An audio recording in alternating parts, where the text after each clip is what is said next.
Hey guys, welcome back to the channel. So today we got another shop talk video. Now this video is going to be unique, guys. It's going to be a situation that I ran into with a customer where they were basically trying to scam me, thinking that I was going to fall for it. So let's go ahead and talk about today's topic, guys. But before we do, if you guys haven't subscribed to the channel, hit the subscribe button down below. It'll definitely help the channel grow. And with that said, let's go ahead and begin. So this happened to me very early on, guys. It's been quite a few years now, but when I opened up my shop, I remember it. It was around 4:30, 4:45. It was almost about closing time, and it was in the summer. And I had this guy that walked into the parking lot of the shop and walked into the front door and said, "Hey, my car it's overheating. It's like a block down." And I don't know what to do and this and that. So I simply told him, I'm closing in about 15 minutes.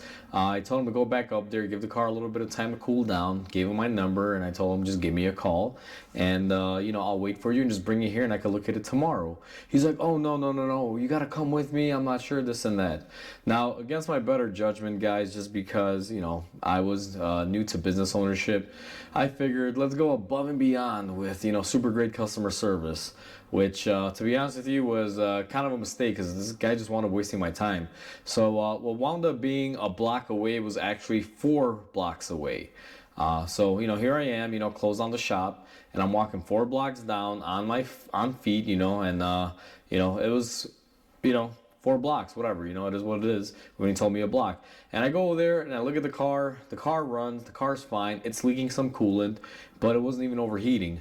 And I told the guy, you know what, just, bring it to the shop, you're fine. So I refused to, get in the car with some guy I don't know to give me a ride back because I don't know where he was going or vice versa. So I just decided to walk back to the shop, and the customer, brings the car and he says, "When can you have it done by? I need it done right away." I'm like, "Well, I'm going to look at it tomorrow, and, depending on what it is, I don't know what to tell you exactly. It could be done tomorrow, it could be done the next day." And he was like very adamant, very pushy, and, I just kind of shrugged it off. I was like, "Hey, listen, I really don't care. It is what it is at this point. Like, you can't really push me," even though he was being pushy. So got his info, go home. He leaves. And the next day I get the car in the shop and I figure out what the issue is. And what it wound up being was they have this particular car had a very unique cooling system hose design for the heater core, where it basically had the inlet and the outlet tee off and branch off into like a white pipe. And where it tees off, basically this little plastic connector that was supposed to hold the 2 pipes together had separated, leaking all of the coolant.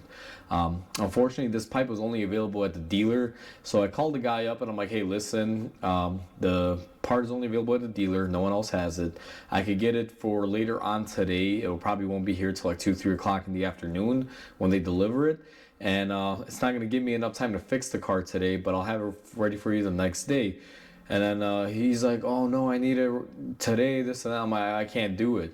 It's impossible. I can't get the parts fast enough and this and that." And he's like, "Well," he's like, "Okay, but for the time that it's gonna take, I mean, you're charging me too much. I should get a discount because I can't get my car back right away." And I was already pretty annoyed here, and I was like, "Listen," I'm like, "the price is the price. You want to do it or not? There's no argument there. Like, before I even order anything, like, I don't want to have a headache." And the guy was like, "Oh, no." And I was like, "You know what? If you want, come pick up the car. I'm not gonna work on it." He's like, "Oh, no, it's okay. Go ahead, do it. Order it." Okay, order the part. The part actually wound up coming in early. I ordered it around 10 o'clock in the morning, and the dealership wasn't actually that far, and I guess it got me in the early afternoon route. So I got the part around, I think it was like 12:30, 1 o'clock. I had enough time to go ahead and, pull the car in, fixed it up, let out the cooling system, tested everything. Everything was great and golden. No more coolant leaks, nothing. And since I already had a pretty bad vibe coming from this guy, I took a lot of pictures of the car, and when I tested it, I even took a video of me pumping up the cooling system showing that it had no leaks. And I took like a pretty lengthy video on my phone, just because the way this customer was acting was very strange and I didn't want to have any issues later on. So I took pictures of the car, took a video. I actually took a random picture of the odometer for the mileage, so when I would make my invoice I can put the mileage on it. And all that info just kind of stayed on my phone. So what happens next is I call the customer at around 4 o'clock, and I tell him, "Hey, the car is done. If you want to pick it up today, you can come pick it up. And I'm like, I'm here until 5. He's like, oh, I won't be able to make it out there till like 5:30, 6 o'clock. And I was like, well, I probably won't be. He's like, oh no, I need my car and this and that. And I was like, okay, you know what? I'll wait for you. Oh, he's like, okay, thank you, I appreciate it. Okay, so I wait. I mean, obviously, never. I hate saying this, but sometimes you should never take a customer's word at face value, guys. And I hate sounding negative, but sometimes it's the truth. Because sometimes I get customers that'll tell me one thing and it never happens, or they don't hold up their end of the bargain or deal or whatever. So anyway. The guy was supposed to be here at 5:30, 6 o'clock. He doesn't show up till like 6:45. Obviously, I wanted to get out of the shop. It was summertime. Like, I have family things to do and everything. But I wound up waiting for him. And he comes here. And we had originally discussed the price of fixing everything for $350. And he comes here and he's like, oh, thanks for waiting, da da da. And I'm not really having it at this point. Like, I'm pissed off. So I pull out the invoice. I'm like, all right, everything was $350. He's like, oh no, you got it done quicker, so it should be less. And I'm like, I'm not arguing this with you. Like, that's what it is. He's like, oh, well, I only have 250. I don't have the rest. I'm like, well, you don't have a car. Plain and simple. Like, I had already been kicked and, basically pushed to the point where I was like, I really don't care anymore. Like, I really couldn't care about this guy, his car, or anything. I just want to get him out of my hair and just be done with the situation. And then the guy's like, no, I only have 250. You got to take it. And this and that. I'm like, I'm not taking 250. I'm like, you agreed. I ran through the price with you. I made this very clear. And if you don't have 350 and you can't find the money or whatever, you're not getting your car. Now, I was also smart about this since I had a bad feeling about this guy. The car was inside my shop because I knew I was going to run into issues. This guy just had a really bad vibe. And I was like, before he even picks up the car, I'm going to have it inside because in case he tries to stiff me or not have money or whatever the case might be, at least the car's locked inside the shop. It's not out there where he can just come, unlock it, get in with a second key and, drive off. So, and then he's like, oh, before I pay you, I want to look at the repairs. And I'm like, it doesn't work that way. I'm like, the car's done. Pay your bill. If you want your old part, I'll gladly give it to you. I really don't care, but you need to pay me whatever the price is that we discussed. And after a little bit of argument, I finally had enough. I was like, you know what? All right, leave. Get out of my shop. I'm closing up. You can come back when you got the money. Until then, the car stays here. And then all of a sudden, magically, another $100 bill appeared out of nowhere that he just magically found to make $350 because he told me he only had $250 on him and no credit cards or nothing. So whatever, I got paid, gave him the invoice, gave him the old part, so he can have it because I didn't want to have any issues with him. Pulled the car out, give him his keys, he drives off, everything's great. About a week goes by and I get a phone call and it's an angry customer saying, he's just swearing like, hey, I had my car in there last week. You did this, the car's not fixed, it's overheating. I think my engine is blown now. You're this, you're that. I'm like, whoa, wait a second. I'm like, bring the car in first. Let me take a look at it. Let's see what's wrong.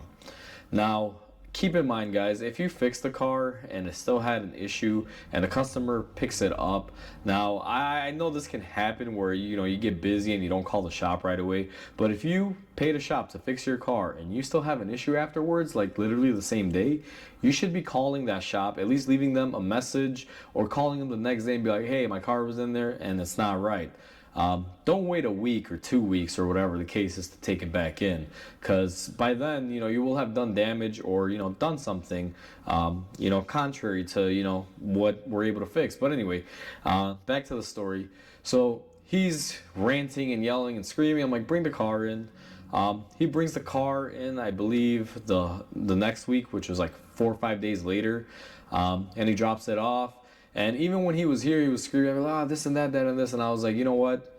I was like, are you waiting with it or what's the deal? He's like, I got to wait here for an hour anyway or two because, I got to go to work and I got to take the bus. I was like, all right, whatever, wait in the waiting room.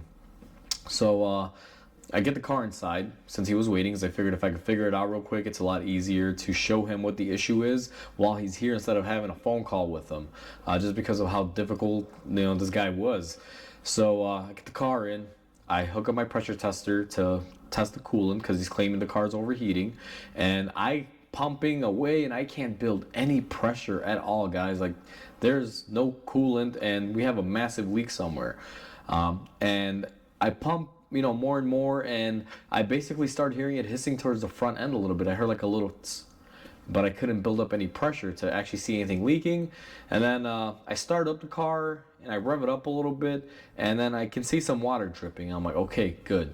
So the water's dripping out of the front, more towards like the lower part of the bumper on the radiator. And what I found on there was, I mean, it looked like almost as if you hit like a rebar piece. You know, like when you have those parking signs, they got like that really weird, it's like a squared off piece, like the green, I don't really call it green stock or something like that. I don't know exactly what it's called. But basically, it had an indent pattern and a hole of something physically hitting the radiator. And the bumper looked a little bit weird on the front end from the last time the car was there. So I'm looking at everything. I'm like, okay, this guy hit something. And his radiator's leaking out coolant. And now he's trying to blame me on there. And after looking at a couple more things in the front, kind of, you know, to arise my suspicions, I was right. I could see where the bumper reinforcement was pushed in. So he definitely hit something. Now, I got lucky on this one, guys, because I had plenty of pictures of the car from the outside and the mileage and everything. And there was two things that basically, you know, got me covered in this scenario. The customer's first claim was that as soon as he picked it up, it was overheating, and he took it home and he parked it and he didn't drive it at all because he was afraid it was overheating and he thinks his engine might be blown out. And that's not the case, guys. I had a picture of the mileage being at, let's say it was at 53,000 miles when he brought it in here for the original repair. And then after, excuse me, a week or so that he's driving it, that he said he parked it, but he was really driving it. This car had like another, I think it was like 832 miles on it or something like that. So this car got picked up with, you know, 800 less miles that I recorded. And then a week later, he's claiming that he had an issue since day one, but the car miraculously gained another 800 miles on it. So I was like, that's kind of weird. And sure enough, you know, I have a picture of the front end and I can see where it didn't have a couple scratches and it wasn't popped out. And I was like, okay, this is pretty clear. So the guy's still there, and I'm like, hey, I figured out what's wrong. And he's like, oh, you finally figured out your mess up. And again, this guy's really trying to hammer down like it's my fault. And at this point, guys, I don't lose my cool. I'm pretty cool and level-headed. I never want to yell at a customer or scream at them. But when they come in here guns blazing and they're just trying to chop my head off, and I have irrefutable proof that it's not my fault or my mistake, especially with the level of disrespect I was getting from this guy, where he's like flailing his arms like, oh yeah, you finally figured out your mess up, huh?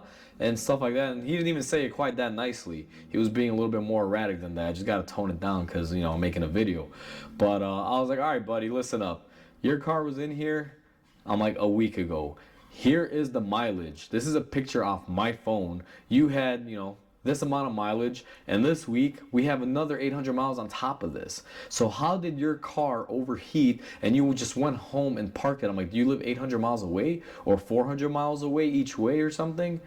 And I'm like, you're claiming your engine's blown and this and that. I'm like, what is this crap? And then you can tell, like, he went from being Mr. Stronghold to kind of like freezing in the second. He's like, I don't know what you're talking about. That's not my car. And I'm like, well, look at the picture. I'm like, luckily for me, I took a zoom back picture. I was like, look, that's not your car. Look, there's your air freshener. There's the thing that's hanging in your mirror. It's your car. And you could clearly see that it was his car and the mileage was correct. And then I even went ahead and I showed him, look at your bumper when it was here previously. Look at the date versus now. And then he started freaking out. He's like, oh, you did it, da da da. He's just screaming. Now, here's the thing, guys. I don't mind if you shout at me. But when you're literally screaming at the top of your lungs in my waiting room, and there, you know, maybe customers walking in and out, I'm gonna shut you down real quick. And I got pretty aggressive with the guy. I was like, you know what, man? I'm like, you need to get in your car and get the, you know, hell out of here. Like, there's no warranty, there's nothing. I'm like, you want to go get into an accident and drive the car and this and that and do all this damage and try to blame it on me? I'm like, I've already had enough of your crap. I'm like, you try to stiff me on money. I'm like, you make me go out 4 blocks, you tell me it's a block. I'm like, you're nothing but a BSer. I'm like, I don't need you or your business. Get out of my shop. Plain and simple. And I'm like, if you refuse to, I'm gonna call the police and we're gonna make it a civil matter. Like, I just had enough. I didn't want to deal with him. And I guess the funny trade-off with this is that he actually worked at a correctional institute here in Chicago in the jail reform system.